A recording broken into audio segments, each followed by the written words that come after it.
Ako po si Alessandra, 29 years old. Nandito ako ngayon para ibahagi ang aking karanasan na hindi ko makakalimutan. Nangyari ang lahat ng ito nung kakauwi lang namin galing syudad. Matagal din kami sa syudad at masasabi kong mas gusto kong tumira doon kaysa dito sa probinsya. Kaya lang, wala naman akong magagawa dahil yung kumpanyang pinagtatrabahuan ng asawa ko biglang bumagsak. At sa pagbagsak ng kumpanya nila, isa ang asawa ko sa mga minalas at natanggal sa trabaho. Nung nandito na kami sa probinsya, hindi maganda ang naging samahan namin ng mga biyanan ko. Dahil na rin siguro sa ugali ko nung nasa syudad pa lang kami. Ang buhay ko kasi doon, bumabangon ako kung kailan ko gusto. At dahil maaga naman yung asawa kong gumigising, siya na yung nagluluto ng mga pagkain namin. Wala naman kaming anak. Kaya naman, yung mga pagkain na lulutuin niya sa umaga, kakainin ko pa yun hanggang tanghali. Dahil mag-isa lang naman ako noon sa boarding house. Nasanay po akong ganun lagi. At yung nakasanayan ko ng gawain nung nasa syudad kami, dala-dala ko yun nung nandito na kami sa probinsya. Ang alam ko nun, magagawa ko pa ang mga dati kong ginagawa. Yung buhay pala sa syudad at yung buhay dito sa probinsya, magkaiba pala. Nasabi kong magkaiba dahil ang buhay dito sa probinsya, madaling araw pa lang, naririnig ko na ang mga ingay ng mga plato at kaldero sa kusina. At hindi lang yan, sumasabay din ang napakalakas ng bunganga ng biyanan kong babae. Ang gusto niya kasi, pag gising na siya, gising na rin ang mga tao sa loob ng bahay. At dahil laging ganon ang ginagawa ng biyanan ko, kinausap ko ang asawa ko at ang sabi ko sa kanya, Han, bakit ganyan ang nanay mo? Bakit yung bunganga at ingay ng mga plato sa umaga laging sabay? Hindi ba siya nahihiya sa mga kapitbahay?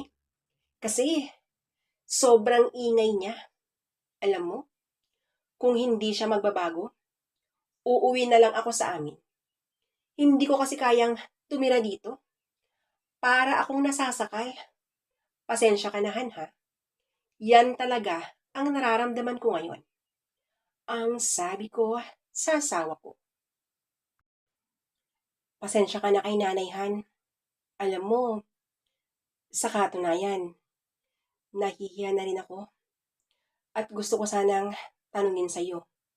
Kung papayag kang dun muna tayo sa bahay ng kumpare ko. Mag-isa lang naman siya dun sa bahay niya. Hiwalay na siya sa kanyang asawa. May isang anak. Yung anak naman niya ay inaanak ko. Kaya lang, kinuha daw ng asawa niya nung naglayas siya. Sorry talaga, Han. Ang sagot naman niya. Naku, Han, huwag ka nang mag-sorry. Okay lang. Salamat, Han. Salamat dahil iniisip mo yung kalagayan ko dito. Oo, Han. Gusto kong umalis na dito. Han, salamat talaga. Siya nga pala, Han. Matanong ko lang, bakit umalis ang asawa ng kumpare mo? Baka naman magkaroon tayo ng problema pag nandun na tayo. Iniisip ko din kasi, asawa niya yun eh. May karapatan siya sa bahay nila dahil mag-asawa pa rin sila. Baka mamaya, sasabit pa tayo niyan, ang sagot ko sa kanya. Hindi yan, Han. Huwag kang mag-alala dahil Ayon sa kwento ng kumpare ko, mula nung umalis ang asawa niya, hindi na ito nagpakita pa. Nahihiya na siguro sa pagkakasalang nagawa niya. Alam mo, yung misis niya ang gumawa ng hindi maganda para masira ng tuluyan ang pagsasama nila. Nasa abroad si paring Eman noon. Yung asawa naman niya, naiwan doon sa bahay nila, kasama yung inaanak ko. Nung mag-isang taon ang kumpare ko sa ibang bansa, dito na nagloko ang asawa niya. At ang naging kabit niya, yung isa sa mga driver ng tricycle na lagi niyang inaarkila. May nakakita sa kanila noon. Gabi na silang umuwi at nakita ng mga taong pumasok sa loob ng bahay nila. At doon nag-umpisa ang chismis. Hanggang sa may binayaran si pare para mahuli ang asawa niyang may kabit. Pagkalipas ng ilang araw, nakita niyang lumabas ang kumari ko at ang kabit niya sa loob ng hotel. Nung araw ding yun, nagipaghiwalay na ang kumpari ko sa asawa niya. At sa ngayon, mag-isa na lang siya sa bahay niya. Doon muna tayo para naman may makakasama siya kahit papano. Nung naging maayos na ang pag-uusap namin ng asawa ko, agad na naming inayos ang aming mga gamit at pumunta na kami sa bahay ng kumpare niya. Pagkalipas ng 3 oras, nakarating na kami doon. Huminto ang service namin sa tapat ng magandang bahay. May malawak na hardin at maraming mga halaman na nakatanim. At habang nakatayo kami sa harapan ng bahay na yon, isang machong lalaki ang lumapit sa amin. Naiilang akong tumingin sa kanya dahil wala siyang damit pang itaas. Yung lalaki na yon ang unang nagsalita at ang sabi niya, "Uy pre, Nax, timing ang dating nyo ah. Kasalukuyan kasi ang inuman namin sa loob. Hali kayo, tuloy kayo," ang sabi nito. Ganun ba pare? Nako, timing talaga. Matagal na rin kasi na hindi ako nakakatikim ng alak. Pare, siya nga pala. Pare, si Commander. Han, si pare. Eman ang pangalan niya. Eman, chickboy. Hindi, biro lang Han, ang sabi ng asawa ko. Wow pare ha, grabe ka naman. Walang laglagan pare. Baka mamaya maniwala si Alessandra ang pangalan ko. Ang mabilis kong sagot. Alessandra, nice to meet you. Ako naman si Eman. Eman lang ha, hindi kickboy, ang sagot nito. Sabay abot sa palad niya. Hindi sana ako makikipagkamay noon. Kaya lang, ayaw ko namang mapahiya siya. Kaya yun, nakipagkamay nga ako sa kanya. At sa pakikipagkamay ko sa kanya, naramdaman ko ang pagpisil niya sa aking palad, sabay kinda. At ang sabi pa niya, "Welcome to my house, Mare." Ang sabi ng kumpare ng asawa kong si Eman. Salamat pare. Yan na lang ang naisagot ko sa kanya. Dahil sa magkahalong hiya at kaba na aking nararamdaman. Buti na lang at nagkataon nun na abala ang asawa ko sa pag-aayos ng mga gamit namin. Kaya hindi niya nakita ang ginawa ng kumpare niya. Pumasok na nga kami noon sa loob ng bahay ni paring Eman. At gaya ng sinabi niya, nagiinuman sila sa loob. Marami siyang mga bisita that time at hindi lang lalaki ang mga kasama niya. May mga babae na din. At dahil nahihiya ako sa mga taong Nadatnan namin sa bahay ni pare. Nakayuko lang ako. At habang nakayuko ako, tila napansin yon ni paring Eman. Kaya naman, agad niyang sinabi na sunod daw ako sa kanya. At dun daw muna ako. Sumunod na nga kami sa kanya. At gaya ng sinabi niya, nagkulong muna ako. Sige, dito ka muna mare. Si pare naman, hihiramin ko muna siya. Ipapakilala ko lang siya sa mga tropa ko. Matulog ka muna. At tatawagin ka na lang namin pag wala na yung mga bisita. Ang sabi ni paring Eman. Sige lang pare, huwag mo na akong intindihin. Okay lang ako. Han, huwag masyado ha, ang sabi ko. No worries Han, kaya kong kontrolin ang sarili ko. Salamat Han, ang sagot ng asawa ko. Ang sweet nyo naman, parang gusto kong magkaroon ulit ng asawa dahil sa nakikita ko sa inyo ngayon. Tara na nga doon, pare. Iba ang naiisip ko pag nakikita ko kayo. Ang pabirong sabi ni pare. Pare, kung gusto mong magipag-asawang muli, malaya ka naman ah. Pwede kang maghanap ng makakasama mo sa buhay. Lalo na paggabi pare. Ang sagot ng asawa ko.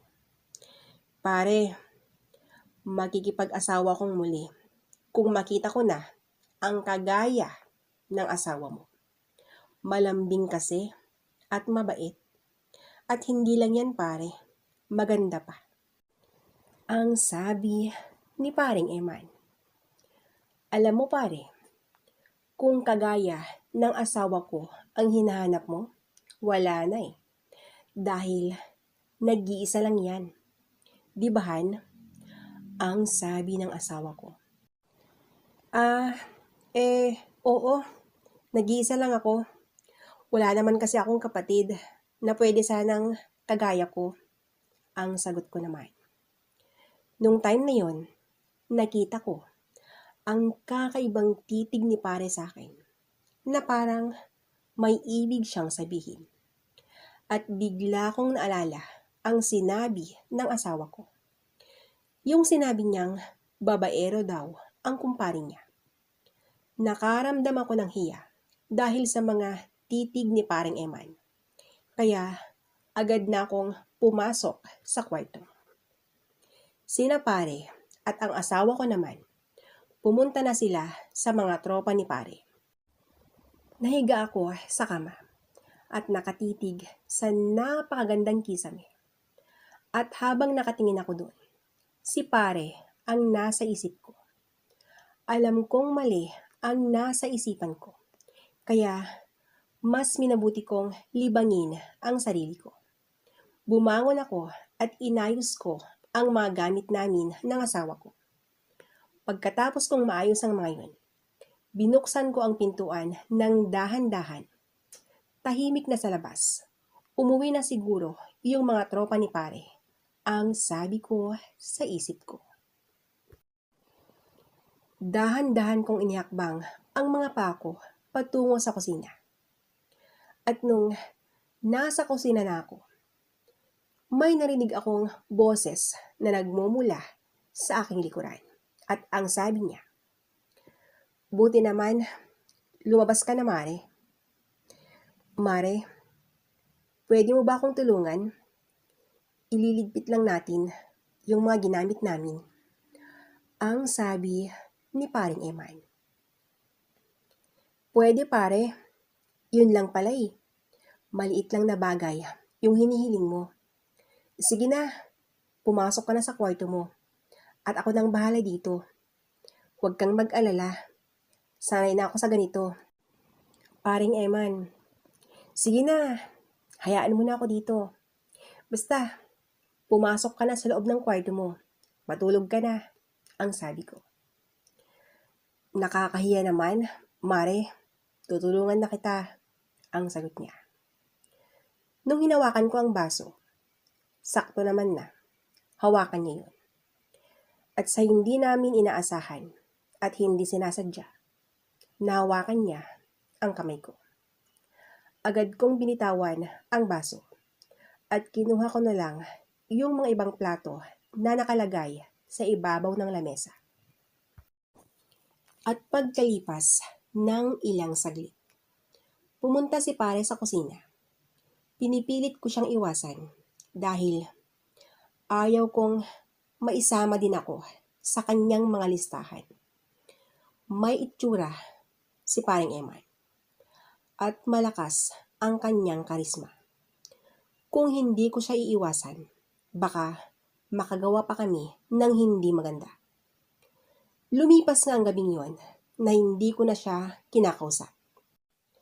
Naging maayos naman ang samahan namin. Kahit na ganon ang kumpare ng asawa ko.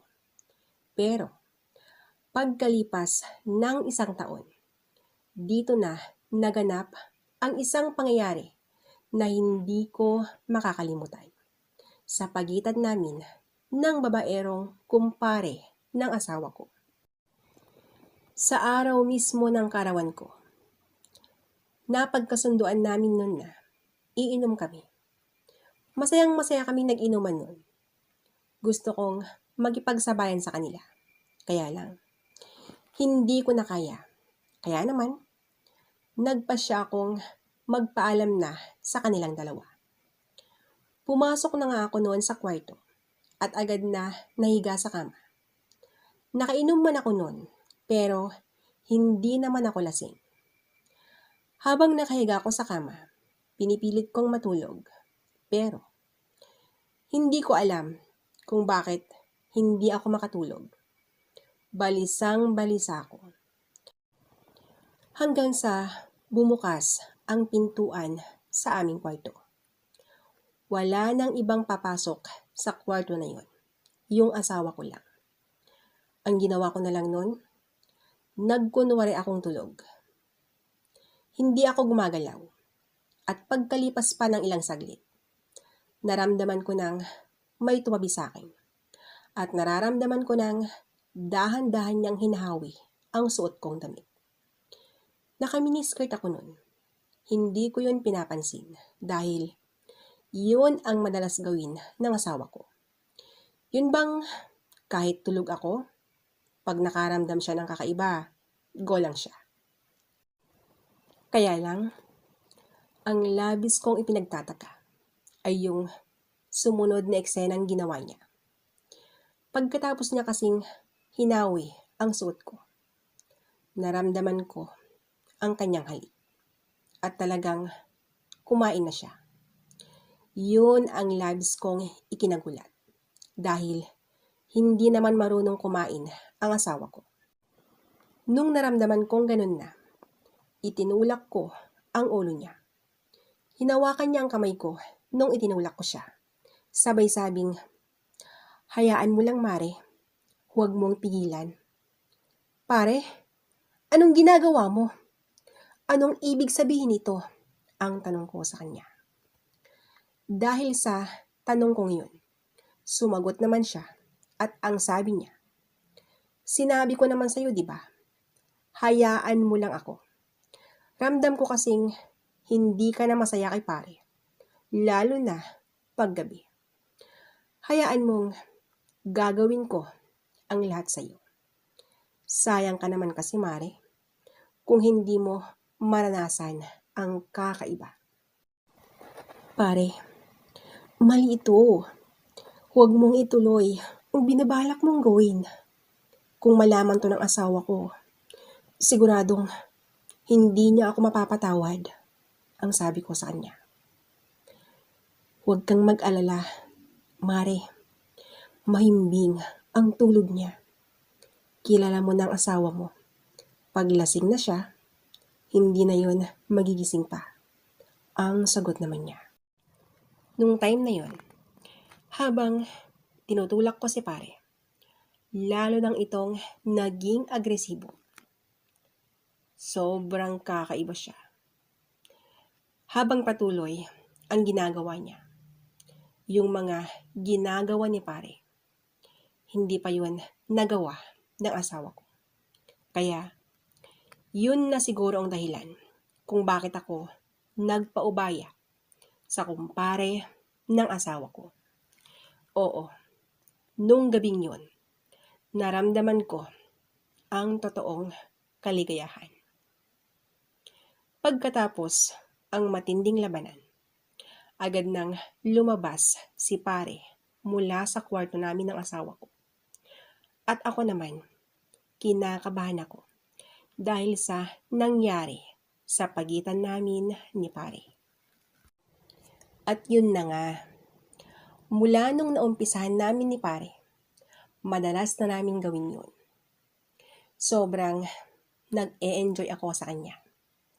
At talagang ramdam ko ang bawat sandali pag siya na yung kasama ko.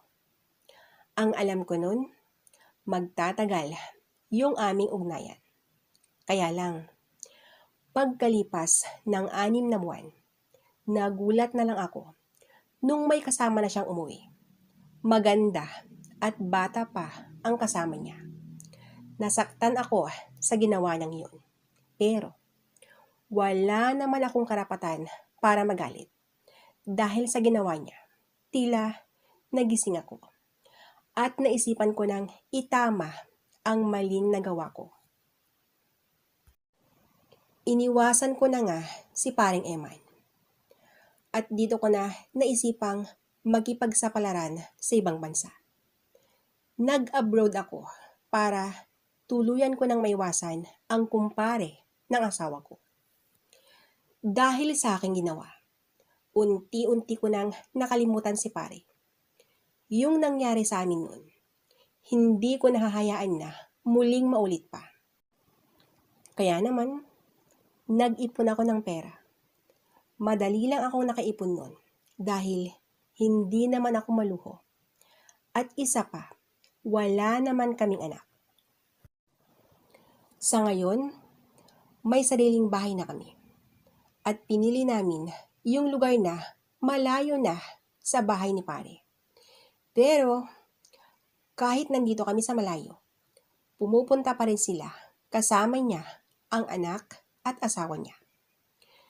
Pag pupunta sila dito sa amin, hindi ko na masyadong pinapansin si pare para hindi na muling maulit pa ang nagawa naming pagkakasala.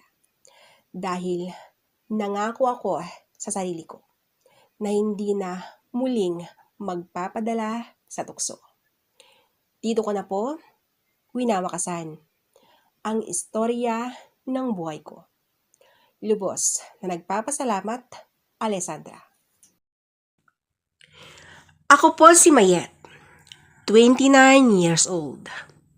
May asawa na po ako pero wala pang anak. Maaga kasi akong nakipag-asawa nun. Kaya halos hindi ko pa nasulit ang buhay ng isang dalaga. Dahil na rin sa pamilyang pinagmulan ko. Kung bakit ko nasabi to, hayaan niyo po ako at uumpisahan ko ng magsalaysay. Balikan po natin nung ako'y 18 years old pa lang. Kakauwi ko lang nun sa bahay, galing sa mga tropa ko. Oh, Mayet, sakto yung pagdating mo ah. Napaka-timing mo naman. Ang nakangiting wika ng aking ama. Anong timing na sinasabi mo dyan, Tay? Ang sagot ko. Halika, maupo ka dito sa tabi ni Jomar. Ang sambit ni Tay. Teka, ngayon ko lang napansin na may bisita pala kayo. Sino siya? Tay? Nay? Ang nagtatakang tanong ko sa kanila. Hay naku Mayet, umupo ka na nga dyan. Ang dami mong sinasabi. Maupo ka na para masagot ko na ang mga tanong na yan. Ang seryosong sagot ni Itay. Ayaw ko nang makipagtalo sa kanila dahil alam kong hahaba lang ang usapan namin na yun. Umupo nga ako sa tabi ng kanilang bisita. Mayet, si Jomar, Jomar, siya yung sinasabi ko sa yung anak namin. Ang masayang sabi ni Tay. Tay, gusto ko yung diretsahan. Ano ba kasi ang ginagawa niyan dito? Ang pagtataray ko. Mayat naman eh. Masyado kang mainipin. Sige na nga, para wala ka nang masabi. Si Jomar ang gusto namin para sa'yo. Dahil kilala ko na. Matagal ko na siyang kasama. Halos lahat ng derby, magkasama kami. Mayet, ayusin mo ang sarili mo. Dito na siya tumira. Habang hinihintay natin ang araw ng kasal ninyo. Ang wika ni Tay. Anong sinabi mo, Tay? Gusto mong magipag-asawa ko sa lalaking ito? Tay, nakikita ko ang paghihirap ng aming ina dahil sa mga bisyo mo. Kailanman, hindi ko pinangarap ang magipag-asawa sa kagaya ninyo. Ayaw kong maging miserable ang buhay ko. Hayaan nyo naman sanang ako ang pumili sa mapapangasawa ko dahil ako ang makikisama at hindi naman kayo, ang sagot ko. Hoy, Mayet, baka nakakalimutan mo ha? Anak ka lang namin. Kami ang mas lalong nakakaalam kung ano ang ikakabuti mo. Huwag ka nang magreklamo. Wala ka rin lang magagawa eh. Kung ako sa'yo, sumunod ka na lang. Hindi ka na pwedeng tumanggi pa. Ang galit na sambit ng aking ama. Tay, oo nga. Kayo nga ang mga magulang ko. Pero buhay ko to. Hindi na lang ba ako magsasalita? Basta-basta na lang bang sumunod na lang sa inyo? Ako naman yung makikisama eh. Hindi naman kayo. Bakit ba kasi ganito ang ginagawa ninyo? Tingnan nyo ang nangyayari ngayon sa mga kapatid ko. Nang dahil sa mga ginagawa ninyo, naging ganon ang buhay nila. Nakikita nyo naman siguro ang kalagayan ng buhay nila ngayon, di ba? Naghiwalay na sila. Ang kawawa ngayon, yung mga anak nilang walang kamalay-malay. Magbago na kasi kayo. Tama na. Hayaan niyong kami ang pumili na makakasama namin. At ikaw naman, Nay. Hayaan mo na lang bang ganito? Hinahayaan mo na lang bang ganito ang ginagawa ni Itay? Ang pabalang na wika ko. Anak, Mayet, pasensya ka na. Kung pipigilan ko kasi ang ama nyo, kami yung mag-aaway. At alam mo na ang gagawin niya pag magalit. Nananakit ang tatay ninyo. Kaya kahit hindi ako pabor sa mga ginagawa niya, wala naman akong magagawa eh. Masyadong marahas ang ginagawa niya. Alam ko, nahirapan na kayo. Pero sorry, Mayet, anak, dahil wala akong magagawa. Ang malungkot na turan ng aming ina. Hay nako, Mayet, kahit anong sabihin mo, walang magagawa ang nanay mo. Dahil alam mo naman siguro, ako ang padre de pamilya. Kaya ako ang masusunod. Mayet, sa tingin mo ba, kayang-kaya ako ng nanay mo? Ito ang tatandaan mo ha. Kahit sino, hindi nila kayang pigilan ang mga ginagawa ko sa inyong mga anak ko. Kami ang nagpakahirap para mabuo at mapalaki kayo. Hindi kami papayag na mabaliwala lahat ng mga pinaghirapan na yon. Di bale, kung si Jomar ang mapapangasawa mo, hinding-hindi ka magsisisi. Tandaan mo yan, Mayet. Ang wika ng aking ama. Ganun ba, Tay? Hindi porket ikaw ang padre de pamilya. Ganun na lang ang gagawin mo. Yung pipilitin mo kaming magkisama sa isang taong hindi namin gusto. Kung ikaw kaya ang nasa kalagayan namin, papayag ka rin kaya? Ang galit na sambit ko. Mayet, pwede ba? Huwag mong sabihin yan. Dahil maalala ko lang ang nangyari sa akin nun. Alam mo, nararamdaman ko naman kung ano ang nararamdaman mo ngayon. Dahil naranasan ko rin yung ganito. Nung kapanahonan namin, mga magulang ang pumili ng mapapangasawa namin. Parental love kung tawagin. Nakikita mo naman ngayon ang samahan namin ng nanay mo. Dahil hindi namin gusto ang isa't isa. Sa kagustuhan naming makuha ang aming mga mana, pumayag kami sa kagustuhan ng aming mga magulang.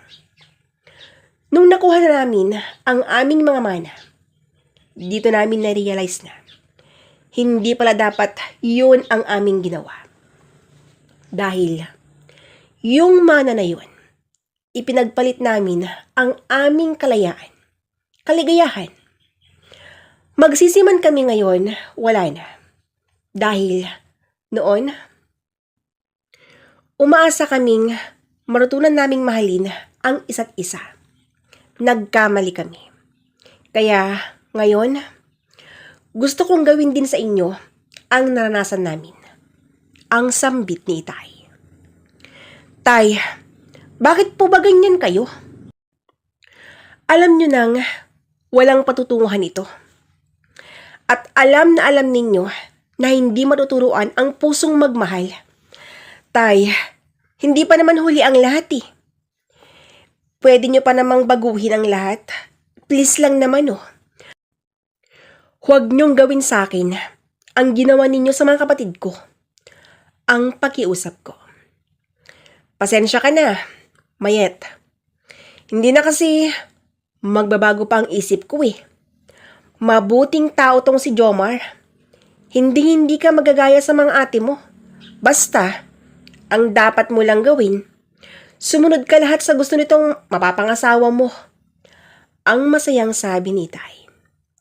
Pinagmasdan ko si Jomar at talagang mula sa mukha nito. Kinilatis ko ng husto. At sa aking lihim na pagkilatis, napansin kong tila ba mabait naman ito. Hindi mo lang nagpakita ng pagdutol sa kagustuhan ni Itay. Napapaisip tuloy ako at hindi ko napigilan ang sarili kong magtanong sa taong gusto ng aking ama para sa akin. Jomar, kanina ka pa nakikinig sa usapan Meron ka bang gustong sabihin? Nagtataka na kasi ako Hindi ka man lang sumabat sa usapan namin. Ano sa tingin mo? Magkakasundo kaya tayo? Ang wika ko. Alam mo, Mayet, pinalaki ako ng mga magulang kong tinuro yung mabuting asal. At isa na dito ay yung biglang pagsabat kung may mga nag-uusap. Huwag basta-basta makikisabat. Kung hindi naman binibigyan ng pagkakataon para magsalita. Kaya, heto, nanahimik lang ako. Nakikinig. Kung labag sa kalooban mo, ang mga sinabi ng tatay mo, huwag kang mag-alala. Rerespetuhin ko yun. Ang sagot ni Jomar. Sa mga sinabi niya ngayon, iisa lang ang ibig sabihin nun. Tama ang hinala ko sa kanya. Jomar, kung ano ang sinabi ni Itay, sumunod na lang ako dahil wala akong magagawa. At isa pa, ramdam kong okay ka naman ang sagot ko. Nag-usap-usap na nga kami noon. At ang napag-usapan namin ay ang kasal. Pagkalipas ng 3 buwan, naganap ang kasal namin ni Jomar. Napili lang yung mga bisita. Natapos ang simpleng kasal pero masaya. Pagkatapos ng kasal na yon, umuwi kami sa bahay nila Jomar. Ang gusto ng tatay ko, tumira kami sa bahay namin. Pero hindi pumayag si Jomar. Walang nagawa si Itay at napansin kong malungkot siya dahil hindi pumayag si Jomar. Tay, di bale, palagi po akong pupunta dito. Sana maintindihan niyo ang asawa ko ang turan ko. Mayet, naintindihan ko ang lahat. Mag-ingat ka dun ha. Ang sagot ng aking ama. Nung mga sandaling yon, ayaw ko nang magkipagdramahan pa sa ama ko. Kaya umalis na kami. Pagdating namin sa bahay nila Jomar, naratan naming nagsasagutan ang mga binan ko. Ma, pa, ano to? Ang tanong ni Jomar sa mga magulang niya. Jomar, buti naman at umuwi ka na. At talagang sinama mo na dito ang babaeng ito. Alam mo, kung alam lang namin ng mama mo na ang anak ng sugarol ang babaeng papakasalan mo, hindi kami pumayag. Ikaw kasi Jomar hindi mo man lang kinilatis ng husto ang pamilyang papakisamahan mo. Hindi porket kasama mo sa pasugalan ang tatay nitong babae na to, pumayag ka na. Alam mo, para kang naubusan ng babae. Ang sigaw ng kanyang ama. Pa, wag naman kayong ganyan. Asawa ko na po si Mayet. Hayaan nyo na kami. Total, mas marami naman akong ambag sa kasal namin. Kasama ko si Mayet dahil gusto kong dito kami. Ilang buwan lang naman siguro. Alam nyo naman, hindi pa tapos yung pinapatayo kong bahay. Ang mahinahong sagot ni Jomar. Hoy Jomar, huwag mong isumbat na mas malaki ang ambag mo sa iyong kasal. Aba, dapat lang no. Kung iniisip mong welcome kayo dito sa bahay na to, nagkakamali ka. Wala kayong lugar dito. Hayaan ka namin, basta ang gusto lang namin, umalis kayo. At sana, ito na yung huling araw na makita namin ang pagmumukha mo, Jomar. Ang sambit ng kanyang ina. Nagtinginan kami ni Jomar at hinawakan niyang kamay ko. Papasok sa kanyang kwarto. Hayaan niyong kunin ko ang magamit ko. Ang wika ni Jomar.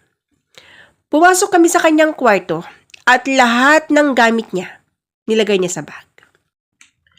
Nung naayos na namin ang mga gamit niya, lumabas na kami sa kanilang bahay. Jomar, saan tayo pupunta? Ang tanong ko sa kanya. Huwag kang mag-alala. May kaibigan akong handang tumulong sa atin. Ang sagot niya. Alam kong mahirap ang kalagayan namin ni Jomar. Kaya mas minabuti kong manahimik na lang. Pumunta nga kami sa bahay ng kaibigan niya. May kalayuan yung lugar na yun. Kaya labis kong pinagpapasalamat dahil welcome naman kami sa bahay ng kaibigan niyang si Maxi. Bro, salamat ha. Dahil, alam mo, kung hindi mo kami tinanggap ngayon, hindi ko na alam kung saan kami pupunta. Ang turan ng mister ko. Alam mo, Jomar, nagtataka nga ako Ang buong akala ko, okay lang sa mga magulang mong makipag-asawa ka na. Pero, bakit nagkaganito? Ang nagtatakang wika ni Maxi. Yun din ang buong akala ko. Ewan ko ba? Nung sinabi kong gusto ko nang lumagay sa tahimik, hindi naman sila tumutol. Pero ngayon na, tapos na ang kasal namin ni Mayet, saka na lang sila magrereklamo. Sana, naisip din nilang sagrado ang kasal namin. Hindi kami basta-basta maghihiwalay ng ganun-ganun na lang. Ang malungkot na sabi ni Jomar. O siya, sige na, di bale. Kung talagang tutol ang mga magulang mo, Jomar, welcome na welcome kayo dito sa bahay ko. Ang masayang wika ni Maxi. Tumira kami sa bahay ni Maxi. Inaamin kong nahirapan akong mag-adjust. Lalong-lalo na sa lifestyle ko. Hindi kasi ako sanay na nasa loob lang ng bahay. Kaya sinabi ko kay Jomar na gusto kong magtrabaho. Nung una, hindi siya pumayag. Pero, nung palagawang kinukulit, pumayag na rin siya. High school lang ang natapos ko. Kaya naghanap ako ng trabahong bagay sa akin. At ang pagiging waitress sa bar ang pinasok ko.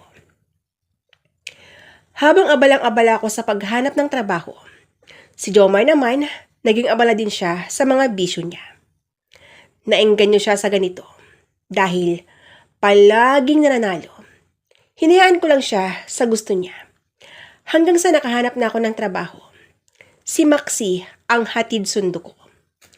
Nag-iusap ako sa kanya na huwag niyang sabihin sa mister ko ang trabaho ko. Nangako naman siyang hindi yan sabihin sa kanya. Pero may kondisyon.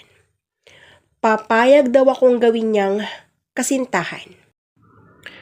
Mayroon daw kasi silang reunion na magkakaibigan. Kasama daw nila ang kanyang ex. Gusto raw niyang ipamukha sa kanya na nagkamali siyang ipagpalit siya sa iba. Alam kong mahirap yung gagawin kong yun. Pero hindi ko naman siya kayang tanggihan dahil meron akong lihim na tinatago kay Jomar na asawa ko. Kaya naman, pumayag ako sa kagustuhan niya. Maxi, ano to? Bakit ako pa? Ang tanong ko. Mayet, ayoko ng maraming tanong. Kung ayaw mo, okay lang naman eh. Ang seryosong sambit niya. Malaki ang utang na loob namin kay Maxi.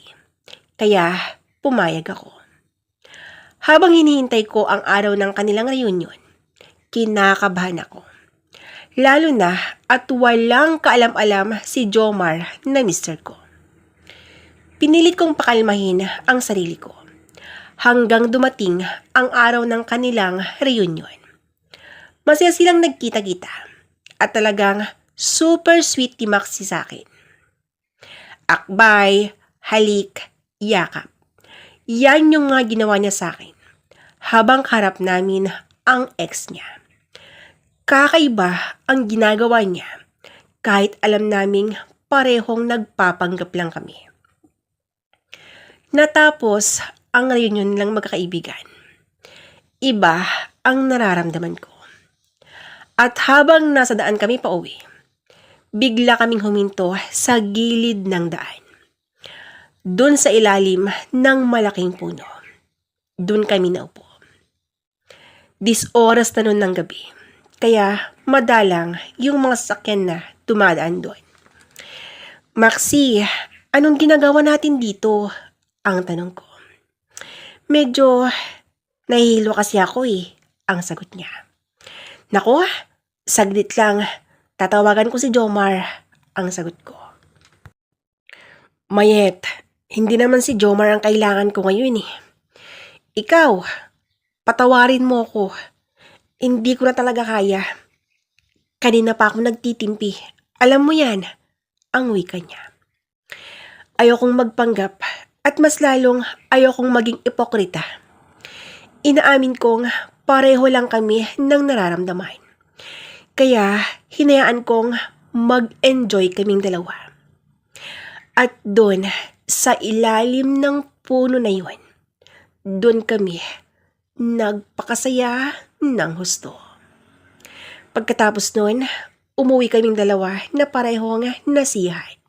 Sobrang saya. At talagang kakaiba yung pakiramdam ko noon. At dahil sa namagitan sa amin ni Maxi, ayaw kong magsinungaling kay Jomar. Kaya sinabi ko sa kanya ang nangyari sa amin ni Maxi. Ang buong akala ko, magagalit siya. Hindi naman pala. Nag-usap kaming 3 at ang napagkasunduan namin, 2 sila sa buhay ko.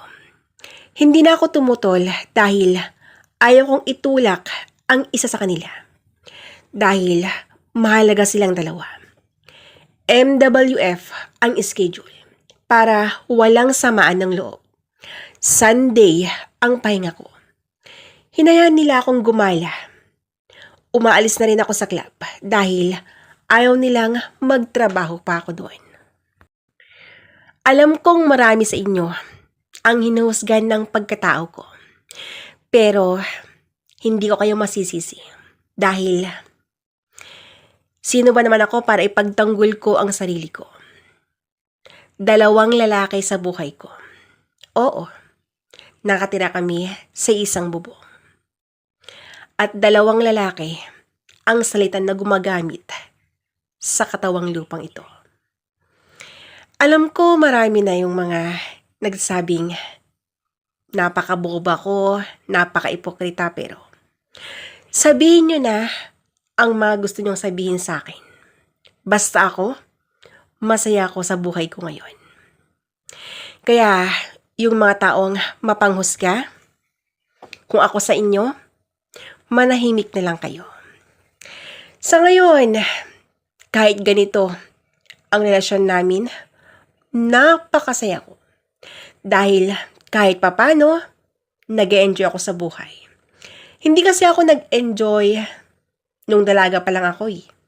Kaya ngayon na may mga asawa na ako, ine-enjoy ko na ang buhay ko. Take note, mga asawa. Kahit papano naman masaya naman ako sa ginagawa ko. At gusto kong sabihin sa inyo ngayon na hindi naman ako proud, pero hindi ako nagsisisi kung bakit ganito ang pinili kong buhay. Ang mahalaga, 2 silang nag-aalaga sa akin. At higit sa lahat pa dyan, 2 silang nagmamahal sa akin ng totoo. Yes, medyo naparami na po yata yung mga nasabi ko. Siguro, ito na yung tamang oras para tuldukan ang kwentong ito.